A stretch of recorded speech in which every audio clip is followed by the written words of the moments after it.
बिस्मिल्लाहिर्रहमानिर्रहीम। मैं हूं आमिर खाकवानी। कराची के मेयर के इलेक्शन में वही हुआ जिसकी तवक्को थी, बल्कि कहना चाहिए जिसका खदशा था। पाकिस्तान पीपल्स पार्टी अपना मेयर बनाने कामयाब हो गई। वहाँ पे अक्सरियत पीपल्स पार्टी को नहीं थी। जमात इस्लामी की अक्सरियती पार्टी जमात इस्लामी और पीटीआई के अलायंस को अक्सरियत थी और अच्छे खासे वोटों से खासा फ़र्क था, खासा डिफरेंस था। इसके बावजूद आज जब वोटिंग हुई तो उसमें पाकिस्तान पीपल्स पार्टी जीतने में कामयाब हो गई। अब बज़ाहिर तो ये है कि नंबर गेम है जिसमें पाकिस्तान पीपल्स पार्टी जीती, लेकिन इसके लिए पीछे हम देखें तो खासा डल्टी खेल खेला गया, पूरी डल्टी गेम थी। एक तो पूरा जो बलदियाती इलेक्शन था वो पूरा प्रोसेस वो खुद भी एक खासा मुतनाज़ और खासा मुश्किल था। उसमें काफ़ी कुछ हुआ। सच्ची बात तो ये है कि पीटीआई के वोट को भी तब्दील किया गया, जमात इस्लामी के वोट को भी तब्दील किया गया। पीपल्स पार्टी की 3 नशस्तें बनती ही नहीं थी। उससे पहले उन्होंने अपनी मर्जी के हल्के बनाए, नए टाउन बनाए और फिर इलेक्शन में भी काफ़ी सारी जगहों पे, काफ़ी हलकों में, कम अज़ कम यानी 25, 30, 40 हलकों में धांधली के इल्ज़ाम हैं, वहाँ बहुत से शिकायत हैं। इलेक्शन कमीशन अपना रोल मौसर अंदाज अदा करने बिल्कुल नाकाम हुई। कराची का बल्दियाती इलेक्शन कमीशन की फेलियर की एक बदतरीन मिसाल है। उन्होंने साबित किया कि उनको पास बिल्कुल ही मैनेजमेंट नहीं है, वो चीज़ों को मैनेज नहीं कर सकते, वो सिंध हुकूमत को रोक नहीं पाए।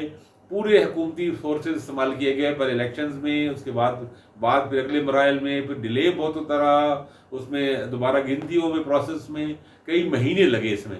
अच्छा, उसमें जो और फिर अब जब पोजीशन इलेक्शन से पहले रात तक ये पोजीशन थी कि पाकिस्तान पीपल्स पार्टी के पास थे 173 वोट और जमात इस्लामी और तहरीक इंसाफ के अलायंस के 193 यानी 193 वोट बनते थे। 20 वोटों की वाज़ेह मेजॉरिटी थी। लेकिन रात ही हमें पता चल चुका था, कल से बल्कि 2-3 दिन से, पीटीआई के 30-32 लोगों को उनको बिल्कुल सिंध हाउस की तरह, ये बिल्कुल प्रॉपर रिपीट किया गया, रिप्ले हुआ है सिंध हाउस को, जो 1 साल पहले किया गया था मार्च अप्रैल में, जब पीटीआई के अरकान को, मुनर्रिफ अरकान को सिंध हाउस में रखा गया था।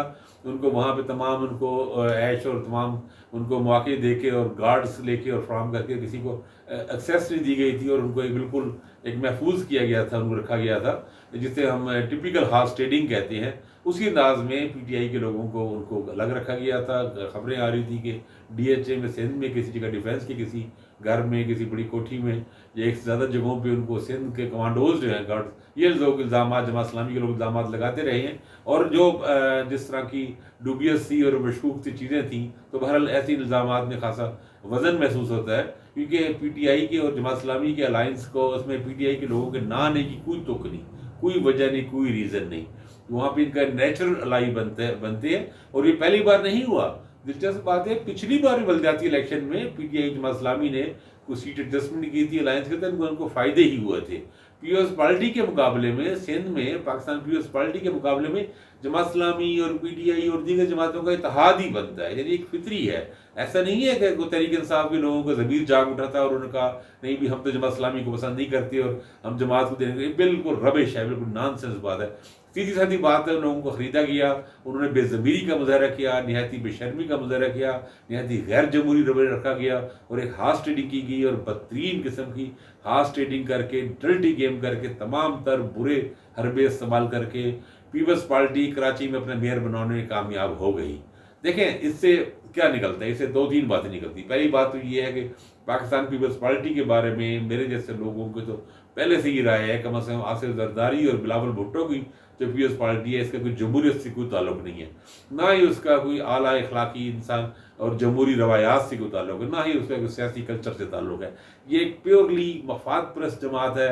सिर्फ इसका मफाद, लालच, हुब्बे ज़र, हुब्बे जाह, इक़्तिदार की उनमें ताकत है और इक़्तिदार में आने की और तमाम वसाइल समेटने की उनमें एक लालच और हवस है। और हवस नज़र आती है, सिंध में जगह जगह नज़र आती है। अभी फेडरल में ये सारा ये जो हार्स ट्रेडिंग का खेल खेला गया, इधर दारी साहब ने खेला, बलूचिस्तान में इससे पहले उन्होंने किया था, संजरानी को जब बनाया, संजरानी साहब को जब चेयरमैन साहब ने बनाया उस वक्त भी, उसके बाद बलूचिस्तान में असम्बली बदली गई, वहाँ हुकूमत बदली गई बलूचिस्तान असम्बली में, वो भी जरदारी साहब को बड़ा फ़ख्र से वो इसको प्राइड लेते हैं। यानी अंदाज़ा लगाएं, آپ پیسوں پہ نوٹوں کے بوریوں کے عوض لوگوں کو خریدتے ہیں، خرید و فروخت کرتے ہیں، جمہوریت اور سیاسی روایات کی دھجیاں اڑا دیتے ہیں، پرخچے اڑا دیتے ہیں اور ان پہ فخر کرتے ہیں، اپنی فخریہ ان کی مخصوص مسکراہٹ جو ہے وہ اپنی ہنسی اس میں دانت نکال کے وہ مسکراتے ہیں اور فخر کرتے ہیں. اور انہی حربوں سے انہوں نے ساؤتھ پنجاب میں بھی ہارس ٹریڈنگ کی اور لوگوں کو بدلا، جس نتیجے میں انہوں نے یوسف رضا گیلانی صاحب کو سینٹر بنایا. یوسف رضا گیلانی صاحب کی بالکل اس وقت میجارٹی نہیں بنتی تھی، لیکن انہوں نے 10-12 لوگوں کے ووٹ، انہوں نے ایمان خریدے، ان کی ضمیر اور ان کی وفاداریاں خریدی اور سینٹر بنوا دیا. تو یہی کام انہوں نے کراچی میں کیا. اچھا یہ اس لیے بھی زیادہ برا ہے کہ آپ دیکھیں سندھ حکومت 15 سال سے وہ سندھ میں بیٹھے ہیں اور اس وقت 100% امکانات ہیں کہ اگلے 5 سال کے لیے بھی سندھ کے آل ان آل وہ ہوں گے. 20 سال دن ان کو حکومت سے ملیں گے، بلکہ اس سے پتہ کب آگے پتہ نہیں کتنے سال رہے وہ، جس طرح انہوں نے ہر چیز پہ قبضہ کر کے اور ایسا ایک پورا ایک اصل میں جو گاڈ فادر کی ٹرم استعمال کی گئی تھی وہ جسٹس قاسم کھوسہ صاحب نے میاں نواز شریف صاحب کے لیے کی تھی.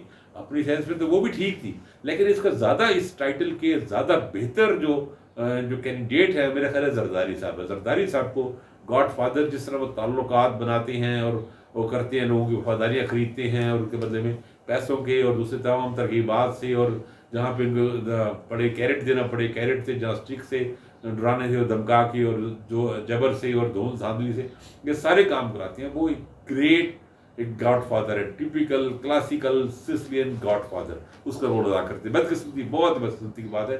اور بھی پارٹی کا طریقہ واردات طریقہ ٹیکنیک یہ ہے کہ یہ 2-3-4 لوگوں کو، جس طرح تاج حیدر صاحب ہیں، رضا روانی صاحب ہیں، فرت اللہ بابر ہیں، اس طرح کے 1-2 لوگ ہیں، ان کو وہ شو بوائے کے طور پہ استعمال کرتی ہے ان کو کہ یہ جمہوریت کی میٹھی میٹھی باتیں کرتے ہیں، ہیومن رائٹس کی باتیں کرتے ہیں اور جینڈر ایکویلٹی کی باتیں کرتے ہیں اور اس طرح وغیرہ وغیرہ باتیں کر کے یہ اپنا سارا کام کرتے ہیں.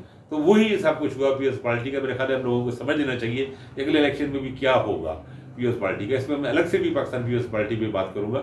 جماعت اسلامی کے لوگوں کا بہت ہی شاندار رول رہا ہے، میرا خیال ہے مسٹ اپریشیٹ. 130 ارکان تھے، سب کے سب وہاں موجود ہیں، ایک بندہ بھی کو نہیں خریدا جا سکا. یہ بہت ہی اچھی اور شاندار بات ہے. کوئی پارٹی ایسی ہے کہ جو خریدی نہیں جا سکتی، جس کے ارکان جو ہیں وہ باضمیر ہیں کسی بھی سطح پہ، وہ سینٹر ہو، رکن اسمبلی ہو، رکن صوبائی اسمبلی ہو، وہ چیئرمین ہو، بلدیہ کا چیئرمین ہو، کونسلر ہو، کسی بھی سطح جماعت کے لوگ قابل فروخت نہیں ہیں. یہ بہت اچھی بہت شاندار بات ہے. تحریک انصاف کے لوگوں نے اپنی کمزوری دکھائی، آدھی تحریک انصاف ایبسنٹ تھی، نہیں آئی، لیکن جو لوگ آئے ہیں، جو 30-31 لوگ آئے ہیں، انہوں نے ان کو باضمیر مظاہرہ کیا، انہوں نے جرأت کا مظاہرہ کیا، وہ ڈٹے رہے. خاص طور پہ خواتین بھی ان میں شامل ہیں، انہوں نے بہرحال ایک استقامت دکھائی. ان کو اپریشیٹ کرنا چاہیے. اور میرا خیال ہے تحریک انصاف کو پی ٹی آئی کے چیئرمین اگرچہ بہت بڑے کرائسس میں ہیں، پھنسے ہوئے ہیں بہت چیزوں میں، ان کو یہ دیکھنا چاہیے کہ کیوں ایسے لوگوں کو وہ چنتے ہیں، ایسے لوگوں کو لے آتے ہیں جو بعد میں بک جاتے ہیں. ایک فیکٹر اور بھی ہے، کراچی میں بلدیاتی الیکشن میں تحریک انصاف کی کارکردگی بری رہی، ان کا ووٹ بینک چوری بھی ہوا، لیکن انہوں نے بہتر کمپین بھی نہیں چلائی. اب سمجھ آتی ہے کیوں ایسا ہوا، کیونکہ علی زیدی پہ چھوڑا ہوا تھا سب عمران خان نے، اور عمران اسماعیل پہ چھوڑا ہوا تھا، اور ثابت ہوا کہ وہی لوگ تھے جندر سے جو شاید مخبری کر رہے تھے، وہ اسٹیبلشمنٹ کے ایجنٹ ثابت ہوئے اور اب تو کھل کے سامنے آ ہی گئے ہیں. تو میرا خیال ہے عمران خان نے جن لوگوں پہ اعتماد کیا ان کو دھوکہ ہوا، اس کو نقصان ہوا. بہرحال کراچی کے الیکشن میں پیپلز پارٹی جیتی ہے، لیکن جو ہاری ہے وہ جمہوریت ہاری ہے، سیاسی روایات ہاری ہیں، سیاسی کلچر ہارا ہے اور اخلاقیات کی شکست ہوئی ہے. تو یہ سب کچھ بہت ہی افسوسناک ہے. آج ایک افسوسناک دن ہے.